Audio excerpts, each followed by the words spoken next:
বিসমিল্লাহির রহমানির রহিম। আসসালামু আলাইকুম ভিউয়ার্স। আমার মা কিচেনে আপনাদের সবাইকে স্বাগতম। চলে এলাম দুর্দান্ত একটি রেসিপি নিয়ে। আজকে আপনাদের সাথে শেয়ার করব মাত্র 1 কাপ তাল দিয়ে এবং 1 কাপ সুজি দিয়ে এইরকম দুর্দান্ত জুসি একদম নরম তুলতুলে এই পিঠার রেসিপিটি। আপনারা তো তালের অনেক পিঠা খেয়েছেন। আজকে কিন্তু একটা নতুন পিঠা শেয়ার করব। তো শুরু থেকে শেষ পর্যন্ত আমার সাথেই থাকুন, সঙ্গেই থাকুন, দেখতে থাকুন দারুণ এই রেসিপিটি। দেখতে দেখতে ভালো লেগে যাবে ইনশাল্লাহ। তো অবশ্যই কিন্তু লাইক দিয়ে ভিডিওটি শুরু করবেন এবং চ্যানেল সাবস্ক্রাইব করে চ্যানেলের সাথে যুক্ত হয়ে থাকবেন। আশা করি আপনাদের ভালো লাগবে।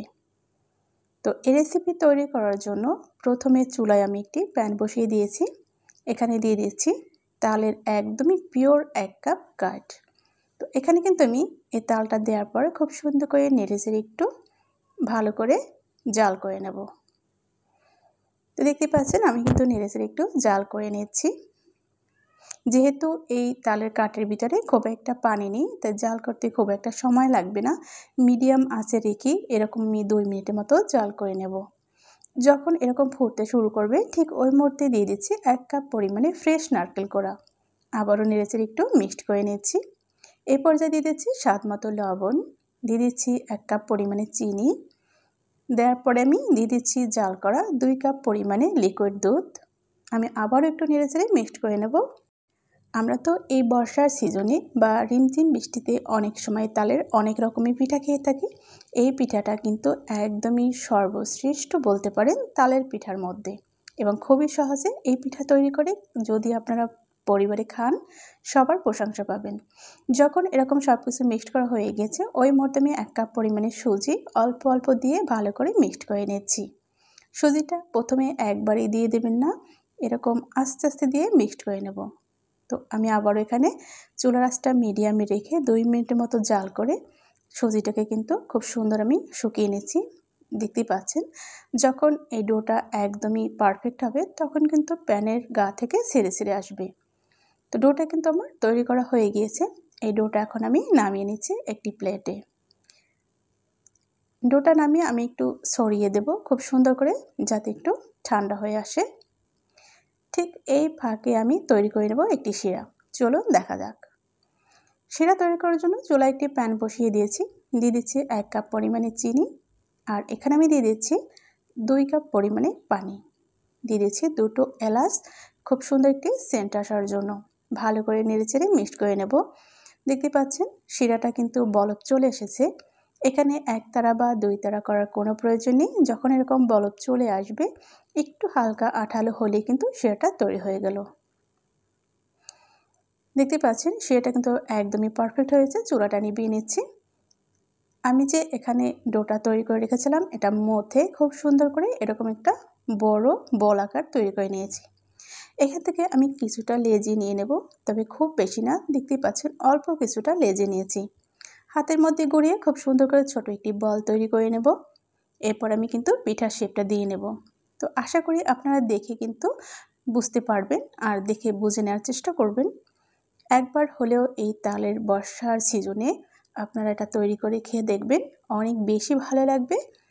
এটা একদমই নরম এবং জুসি হয়। তো আশা করি আপনাদের ভালো লাগবে। যদি ভালো লাগে খুব সুন্দর একটি কমেন্ট করে জানিয়ে দেবেন।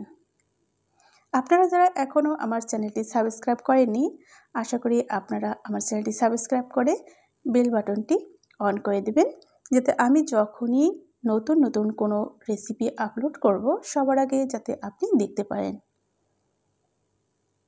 দেখতেই পাচ্ছেন একে একে কিন্তু সব পিঠাগুলো আমি তৈরি করে নিচ্ছি। দেখতেই পাচ্ছেন 2 সাইডটা কিন্তু একটু চেপে নিয়েছি। তো তৈরি হয়ে গেল দুর্দান্ত একটি পিঠা। একই প্রসেসে আমি সব পিঠাগুলো তৈরি করে নেব। আপনাদের সুবিধার্থে আমি 2 থেকে 3টা পিঠা তৈরি করে দেখিয়ে দিচ্ছি যে কীভাবে পিঠাগুলো আমি তৈরি করে নিয়েছি। পিঠাগুলো সব তৈরি হয়ে গিয়েছে, আমি একটু সাজিয়ে আপনাদেরকে দেখিয়ে দিলাম। এগুলো ভাজার জন্য চলে যাব আমি চুলায়। তো চুলায় আমি আগে থেকেই একটা প্যান বসিয়ে পর্যাপ্ত পরিমাণে সয়াবিন তেল দিয়ে আমি কুসুম গরম করে নিয়েছি। ওর মধ্যে কিন্তু আমি পিঠাগুলো দিয়ে দিচ্ছি। একই সাথে অনেকগুলো পিঠা ভাজতে যাবেন না, এরকম অল্প অল্প পিঠা দিয়ে খুব সুন্দর করে ছড়িয়ে ছিটিয়ে ভেজে নেবেন। তাহলে দেখতে পাবেন যে খুব সুন্দর ভাজা হবে এবং একটু ফুলকোও হবে। ভিউয়ার্স, আপনারা চাইলে কিন্তু আমার পুরো চ্যানেলটি ভিজিট করে আসতে পারেন। দারুণ দারুণ রেসিপি দেওয়া রয়েছে, আশা করি আপনাদের ভালো লাগবে। তো আমি পিঠাগুলো উল্টে পাল্টে ভেজে নিছি 2 থেকে ঠিক 3 মিনিটের মতো। যখন এরকম ভাজা হয়ে গিয়েছে, আমি তেল ঝরিয়ে ছাঁকনির মাধ্যমে কিন্তু এগুলো তুলে নেব। আর আমি যে একটি শিরা তৈরি করেছিলাম, সরাসরি আমি ওই শিরায় এই পিঠাগুলো দিয়ে দেব। দেখুন কত সুন্দর হয়েছে পিঠাগুলো। তো আমি কিন্তু শিরায় দিয়ে দিচ্ছি, একটু নেড়ে চেড়ে নিচ্ছি শিরার যাতে খুব সুন্দর করে এটা শুষে নিতে পারে। আমি আবারও কিন্তু তেলের মধ্যে এই যে পিঠাগুলো দিয়ে দিচ্ছি দ্বিতীয় ব্যাচ ভাজার জন্য। এভাবে আমি সব পিঠাগুলো ভেজে শিরায় কিন্তু স্যুপ করতে দিয়ে দেব।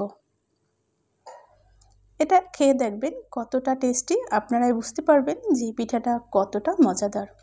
আপনি যদি 1 কাপ সুজি দিয়ে এরকম একটি পিঠা তৈরি করতে পারেন, দেখবেন আপনার কাছেও কিন্তু অনেক ভালো লাগবে, কারণ এটি খুবই স্বল্প উপকরণে এবং সহজভাবে। ভিউয়ার্স, আশা করি আপনারা আমার চ্যানেলটি সাবস্ক্রাইব করে আমাকে সামনের পথ এগিয়ে যেতে সম্পূর্ণভাবে সাপোর্ট করবেন। আপনারা যারা ভিডিও দেখছেন কিংবা চ্যানেল সাবস্ক্রাইব করছেন না, আশা করি চ্যানেলটি সাবস্ক্রাইব করে আমাকে সামনের দিকে এগিয়ে যেতে সম্পূর্ণরূপে সহযোগিতা করবেন। দেখতে পাচ্ছেন দ্বিতীয় ব্যাচের পিঠাগুলোও কিন্তু ভাজা হয়ে গিয়েছে। আমি কিন্তু শিরার মধ্যে দিয়ে দিচ্ছি, নেড়ে চেড়ে দিচ্ছি যাতে চিনির শিরাটা খুব সুন্দর করে স্যুপ করে নিতে পারে। এখন আমি ঢাকনা দিয়ে ঢেকে দেবো ঠিক 15 থেকে 20 মিনিটের মতো। এর চেয়ে কিন্তু বেশি সময় লাগবে না। যে 20 মিনিট পর আমি ফিরে এসেছি, দেখতেই পাচ্ছেন পিঠাগুলো কিন্তু খুব সুন্দর করে এই যে আপনার শিরাটা স্যুপ করে নিয়েছে। আপনাদেরকে আমি একটু সার্ভ করে দেখিয়ে দিচ্ছি এটা আসলেই কতটা লোভনীয় হয়েছে। আশা করি দেখে বুঝতে পারছেন পিঠাগুলো কতটা রসালো এবং কতটা জুসি হয়েছে। একদমই কিন্তু মিষ্টি মিষ্টি একটি পিঠা। এটা কিন্তু ছোট থেকে বড় সবাই খুব বেশি পছন্দ করে খাবে এবং একবার খেলে বারবার আপনার কাছে রিকোয়েস্ট করবে এই পিঠা খাওয়ার জন্য। তো আশা করি আপনাদের ভালো লেগেছে।